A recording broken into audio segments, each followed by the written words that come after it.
Bonjour à tous, bienvenue sur Coffee Bean, je m'appelle Ben et je suis là pour démystifier l'univers du café. Aujourd'hui, nouvelle revue de cette machine de Aircraft Espresso, le modèle Cirrus AF 850. Donc, comme d'habitude, pour ceux qui ne me connaissent pas, c'est une revue non sponsorisée. Mon but n'est pas d'éplucher le mode d'emploi, mon but est de sortir cette machine du carton et de voir si elle fait des bons shots. Ça permet à la fois de comparer cette machine par rapport à sa concurrence et de voir aussi si les marques vous prennent pour des pigeons ou si elles prennent l'espresso vraiment au sérieux.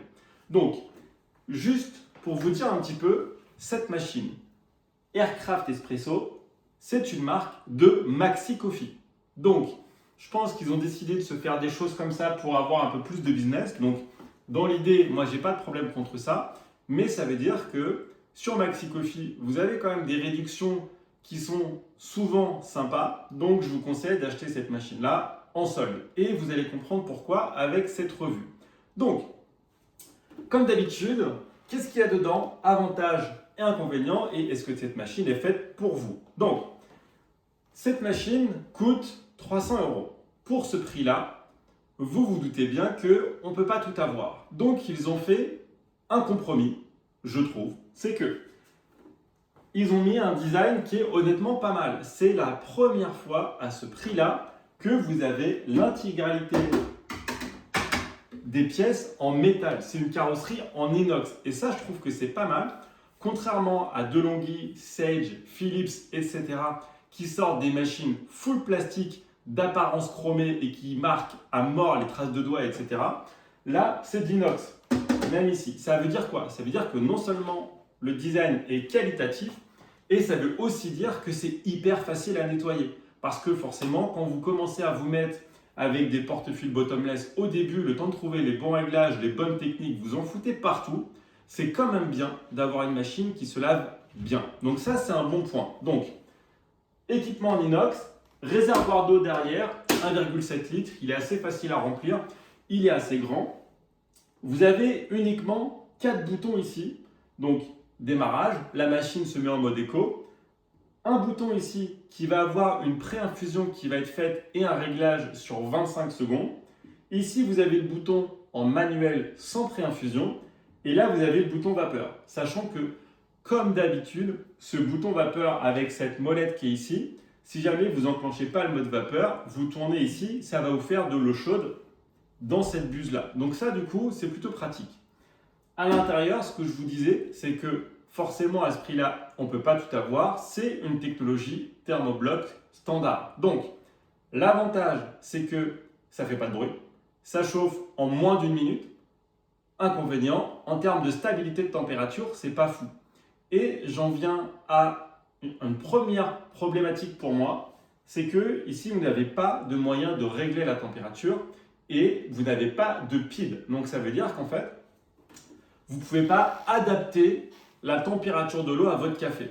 Et pourtant, c'est quelque chose qui est fondamental dans l'univers de l'espresso, c'est que plus vous avez un café qui est torréfié, moins votre température d'eau doit être chaude. Et inversement, et moi je conseille toujours, quand vous achetez un café chez un torréfacteur, demandez-lui la température de l'eau qui est nécessaire et même tous les paramètres d'extraction qu'il recommande pour ce café spécifiquement. Donc là, aujourd'hui, avec cette machine, vous ne pouvez pas le faire. Donc après, comme je disais, à 300 €, on ne peut pas trop demander. Là, clairement, ils ont mis l'accent sur le design.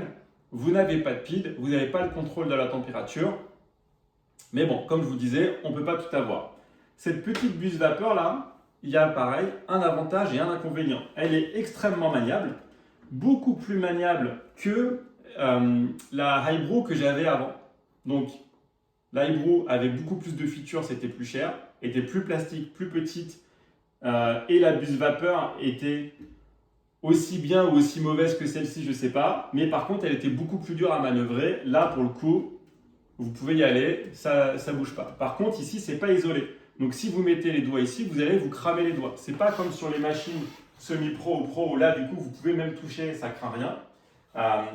Ici, non. Donc, prenez bien soin toujours de prendre le petit bout en caoutchouc qui est là.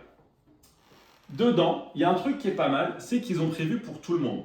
Vous avez des filtres de tasses pressurisés et simples, et vous avez des filtres simples et pressurisés pour une tasse. Donc ça c'est bien, il y en a pour tout le monde. Vous avez 4 tasses, enfin 4 filtres en tout. Et vous avez aussi cette petite chose là qui se met à l'intérieur qui permet de nettoyer votre machine avec le back flush. Donc ça aussi c'est pratique. Avant, sur les marques professionnelles, vous avez un filtre en métal plein, ce qui permet de le faire. Vous mettez votre Pulicap dedans, etc. Maintenant, sur les marques qui sont comme ça, avec des choses qui sont moins chères, plutôt que de vous filer un filtre en métal, vous mettez ça dedans et le résultat est quasiment identique pour le peu que le truc en caoutchouc, là, il tienne dans le temps. Donc, du coup, c'est pratique. Vous avez aussi donc, un porte-filtre, enfin, une cuillère et un tampeur. Donc ça, petite précision, ces tampeurs en plastique là, c'est vraiment pas terrible. Donc vous pouvez les utiliser en fait sur les filtres pressurisés. Donc les filtres pressurisés, il ne faut pas tasser comme avec un filtre simple, mais en fait, vous pouvez juste tapoter un petit peu avec pour égaliser un petit peu votre mouture avant de lancer l'extraction. C'est pour ça que ça sert. Vous ne pouvez pas vraiment tasser avec, c'est pas uniforme, c'est pas fait pour. Par contre, pour le reste, du coup, vous avez aussi ce tampeur qui est là. Donc, c'est un tampeur qui est fait en ABS avec une base métal qui, lui, pour le coup, est vraiment prévu pour tasser avec des filtres qui sont simples. Donc, en termes d'accessoires, c'est plutôt pas mal. Autre point positif, c'est que c'est un porte-filtre. Donc, par défaut, c'est un 2 bec qui est sorti en 58 mm. Donc, ça veut dire qu'il est compatible avec absolument tout. Et moi, j'utilise pas mal d'accessoires derrière, là, qui sont tous en 58 mm. C'est les mêmes que j'utilisais sur ma Vendougis, sur la Marzocco, sur la Victoria Arduino et sur toutes les machines que je teste en 58. Donc du coup, c'est un diamètre qui est standard. Et d'après la marque, c'est compatible avec tous les accessoires Le Lit. Donc, Le Lit, marque italienne, moi, j'en ai pas. Par contre, j'ai aussi, du coup, un porte-filtre en métal qui vient de Café Sing, qui est un bottomless que j'utilise. Et pourquoi? Parce qu'en fait, ici, autant cette partie-là est très qualitative, c'est du métal, il n'y a rien à dire, c'est propre. Autant la poignée ici, là, ça c'est du plastique. C'est vraiment pas agréable à prendre en main.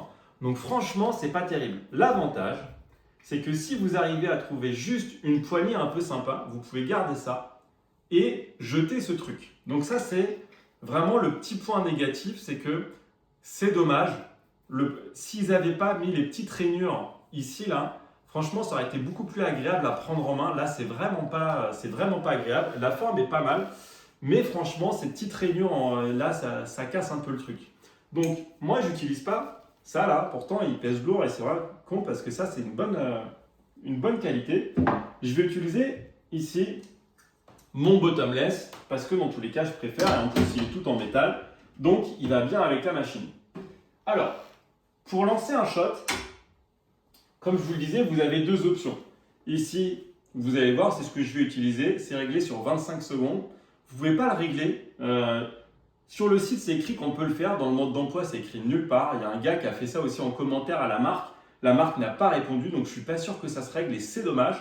Donc par défaut, il est réglé sur 25 secondes avec, vous allez voir, une pré-infusion. Donc je le lance. Vous voyez, il va se lancer 2 secondes.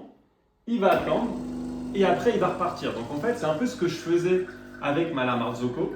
C'est que 2 secondes où il va lancer l'eau. Alors par contre, je pense qu'il la lance à pleine pression. 2 secondes coupure d'eau, donc ça va permettre à la galette de bien s'imbiber, de limiter le shadowing. Et ensuite, du coup, il va continuer à 25 secondes. Donc il s'arrête à 25, il ne s'arrête pas à 30. Mais du coup, ça va quand même vous permettre d'appuyer sur le bouton et de vous barrer. Donc ça, c'est plutôt pratique, contrairement à celui-là, où en fait, du coup, alors je vais juste enlever cette partie-là, vous pouvez appuyer sa lanche et du coup, vous rappuyez pour éteindre. Donc comme ça, vous pouvez un petit peu doser en fonction de si vous voulez quelque chose comme moi de court. Donc ici, c'est un filtre de 15 grammes. Donc j'ai 30 grammes d'extraction. Donc c'est vrai que sur cette tasse-là, mais c'est mes tasses de test que je prends pour tous les shots, comme ça vous voyez un petit peu à quoi ça ressemble. Vous avez l'impression qu'il n'y a rien dedans, mais bon, il y a bien 30 grammes dedans. Donc voilà, et si vous voulez du coup plus long, moins long, etc., vous amuser, dans ce cas-là, vous pouvez le faire en manuel. Donc ce café là, Donc celui-là, vous le savez maintenant, j'aime bien parler un peu des cafés que j'utilise. Donc là, c'est La Touche Café, donc c'est un café colombien.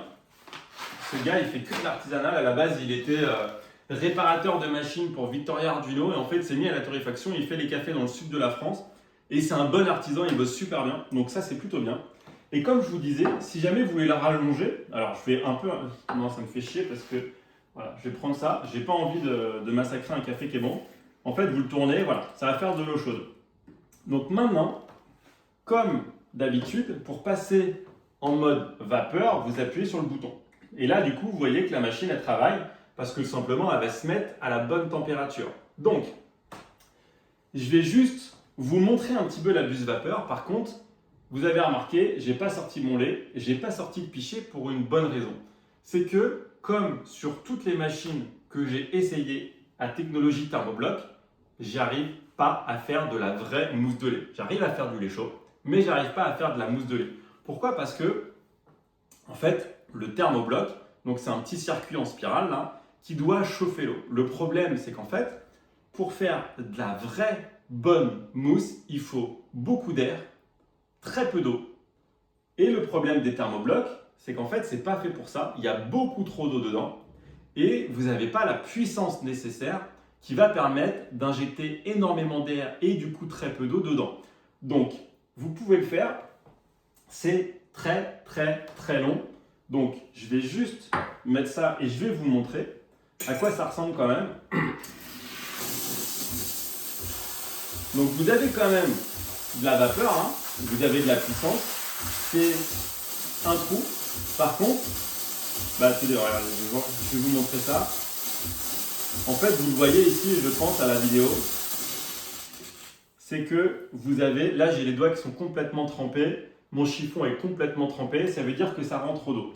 Donc globalement, ça veut dire quoi? Ça veut dire que sur ce type de machine, si vous voulez vous amuser à faire de l'espresso, vous pouvez.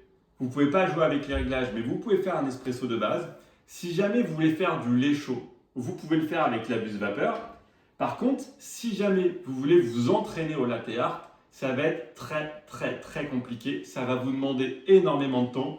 Il faut à peu près 1 minute pour faire chauffer le lait, pour en faire une sorte de mousse de lait qui va être correcte. Mais moi, j'y arrive pas. Je suis tellement habitué à ce type de machine avec des buses vapeur qui sont beaucoup plus professionnelles que ça, que du coup, j'y arrive pas. Donc, gardez ça à l'esprit quand vous achetez une machine à café. Si vous êtes comme moi plutôt espresso, vous pouvez commencer par ça. Si vous voulez faire du lait chaud, vous pouvez, mais par contre, ça va vous demander énormément de temps et d'entraînement pour arriver à faire de la mousse de lait qui va être cohérente, on va dire, par rapport au monde de l'espresso, si vous voulez faire du latte art, etc., etc.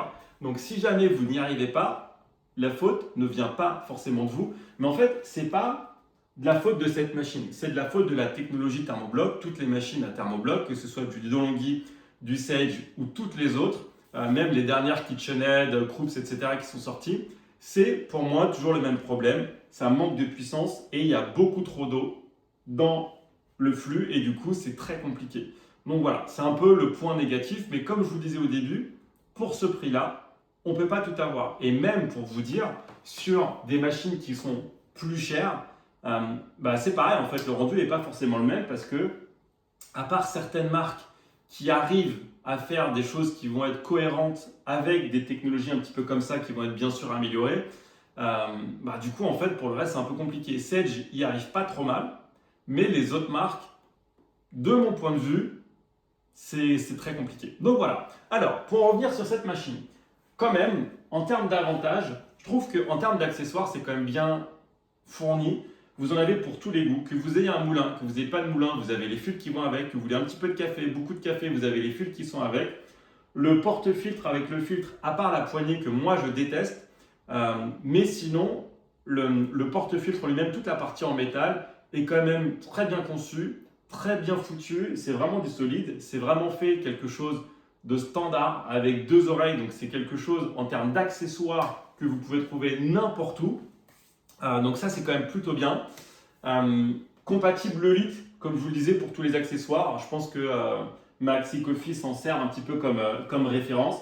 L'avantage aussi, c'est que la machine chauffe quand même plutôt bien. Donc vous avez ici, alors je peux laisser ma main un petit moment quand même, ce n'est pas un vrai chauffe-tasse comme sur les machines semi-pro, voire pro, mais par contre, ça chauffe quand même plutôt bien. Donc ça, je trouve ça pratique parce que typiquement, la Hybro que j'avais avant et d'autres machines que j'ai testées, le chauffe-tasse, en fait, il chauffe rien du tout. Donc là, pour le coup, c'est plutôt bien. Après, comme je vous le disais, en termes d'inconvénients, la buse vapeur, pour moi, reste le principal défaut de ce type de machine. C'est que c'est vraiment compliqué de faire de la bonne mousse de lait pour faire du latte art. Mousse de lait, oui. Lait chaud, oui. Mousse de lait pour faire du latte art, c'est extrêmement compliqué. Vous avez aussi un problème, alors qui peut en être un et qui n'en est pas un. C'est qu'en fait, vous n'avez pas à l'intérieur d'emplacement pour mettre des cartouches filtrantes. Donc, vous mettez soit de l'eau en bouteille comme moi, toutes mes machines ne boivent que de la Volvic, ou alors du coup vous mettez de l'eau qui va être filtrée en carafe avant. Ne jamais mettre de l'eau du robinet, ça va être dégueulasse. Donc voilà, c'est un inconvénient qui n'en est pas un. Eau filtrée ou eau en bouteille, mais du coup vous ne pouvez pas mettre de cartouche directement dedans. Autre point qui est négatif, mais ce n'est pas forcément un gros inconvénient, c'est que la machine du coup, elle a les pieds qui glissent. Et vu qu'elle est légère, en fait, à chaque fois que vous enclenchez, il faut vraiment tenir la machine pour pouvoir faire en sorte, parce que sinon, vous voyez, hein, ça se balade. Donc, soit vous mettez des petits pieds en caoutchouc qui vont être un peu mieux que cela, soit vous tenez la machine, c'est pareil, c'est pas un gros défaut, et pour le prix de cette machine, on ne faut pas trop lui en demander non plus. Mais par contre, c'est pour moi des petits détails qui pourraient avoir affaire à une V2, dans le sens où des pieds en caoutchouc qui collent un peu plus au plan de travail réglerait en partie ce problème. Et vraiment, le truc qui moi m'énerve, c'est cette poignée là. Franchement, c'est con parce que ça, sur ce type de machine, j'ai rarement vu une partie aussi qualitative sur un porte-filtre. Et ça vient tout gâcher. Donc s'il vous plaît, Maxi Coffee, changez juste ça, enlevez les petites rainures et ce sera super bien. Donc voilà, en termes de concurrence, donc je le rappelle, la machine coûte 300 €. Vous n'en avez pas beaucoup sur le marché. Vous avez la DeLonghi, la Dedica Steel, qui est au même prix que cette machine-là. Donc en termes d'encombrement, elle est 2 fois plus petite. Donc si jamais vous n'avez pas beaucoup de place, ok. Par contre, du coup, vous ne pouvez pas mettre beaucoup de tasses dessus. Et d'ailleurs, le chauffe-tasse sur la Dedica, moi je trouve qu'il chauffe rien du tout. C'est un groupe en 51 mm. C'est pareil, vous avez 3 boutons, vous avez très peu de réglages, la buse vapeur est aussi mauvaise que celle-ci. Donc je dirais que entre les deux, c'est surtout une question d'encombrement. Moi je partirais quand même sur celle-ci pour la simple et unique raison que en fait le 58 mm là, c'est quand même globalement hyper facile de trouver tous les accessoires de la Terre, contrairement à du DeLonghi où le 51 mm c'est quand même assez courant, mais ce n'est pas le standard. Vous avez aussi la Sage Bambino, alors qui va être à 350 €, donc elle va être plus chère que celle-ci, qui fait aussi plus plastique que celle-ci, qui elle a un porte-filtre en 54 mm, donc en fait c'est pareil, c'est pas un standard, c'est le standard Sage, mais c'est pas le standard international, donc en termes d'accessoires, vous aurez beaucoup moins de choix que sur cette machine-là. Le petit avantage que je pourrais avoir avec Sage, c'est qu'en général, ils arrivent, donc c'est une technologie qui est thermobloc mais un peu améliorée, et la buse vapeur est plus avancée et permet de faire une mousse de lait plus facilement qu'avec une Aircraft ou qu'avec une DeLonghi ou une KitchenAid ou une Krups, etc., etc. Donc si jamais vous voulez vraiment essayer de vous mettre au latte art, dans ce cas-là, la Sage sera mieux adaptée pour vous que cette machine-là. Mais si jamais vous préconisez, vous préférez l'espresso, dans ce cas-là, je vous conseille dans les 3 machines, celle-ci, parce que je vous le disais, en termes d'accessoires, c'est pas mal. Vous avez un vrai tampeur pour démarrer, ce qui n'est pas forcément le cas de tout le monde. Vous avez du 58 mm avec un filtre qui est qualitatif et je trouve que ça reste un bon rapport qualité-prix. Alors maintenant, ce que je vous disais, c'est que l'avantage avec Maxi Coffee, et je répète, ce n'est pas une revue qui est sponsorisée, c'est que souvent ils font des promos. Donc pour moi, cette machine, je trouve que 300 € reste un peu cher pour une machine avec si peu de technologie, mais juste une belle gueule. parce que globalement, c'est un peu ça, hein, le résumé de cette machine, c'est que c'est une très belle gueule. Dedans, c'est pas non plus la folie. Donc, je vous conseille, si jamais vous êtes intéressé par cette machine, et si jamais vous êtes, mettez-moi ce que vous pensez en commentaire, ça m'intéresse toujours. Si jamais vous l'avez, mettez-moi aussi ce que vous pensez en commentaire, parce que du coup, ça permet de faire du retour d'expérience à tous les gens qui vont regarder cette vidéo et donc les commentaires. C'est de la prendre en promo. Je pense que si jamais vous la trouvez vers les 200 €, ce sera un super bon rapport qualité-prix, notamment pour sa gueule. 300 € pour moi, c'est un peu trop cher. Donc, voilà, c'est vraiment le ramage, le plumage, tout ça, toute cette histoire-là. Mais je trouve que globalement, le vrai bon point positif, c'est cette gueule-là, le 58 mm avec des accessoires qui sont complets et quand même plutôt qualitatifs.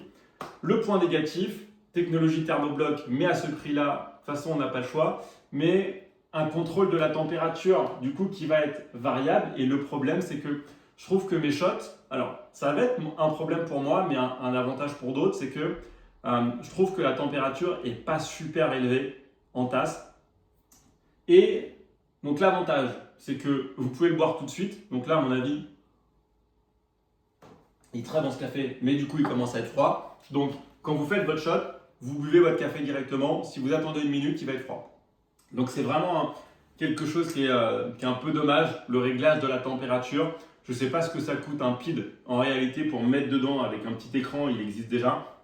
Mais ce serait pour moi un petit bonus sur cette machine. Donc voilà, n'hésitez pas à me dire ce que vous pensez de cette machine en commentaire. Moi, j'espère que cette vidéo vous a été utile. Je pense que c'est une bonne machine pour débuter. Après, Aircraft Espresso, c'est clairement pas la machine qui va faire décoller votre café. Mais en termes d'entrée de gamme spécifique espresso, je pense que ça peut être une bonne alternative à l'intégralité de l'écosystème espresso. Donc voilà, moi je vous dis à bientôt pour des prochaines vidéos. N'hésitez pas à vous abonner pour être au courant de tout ce qui va sortir. Et je vous dis à bientôt. Salut!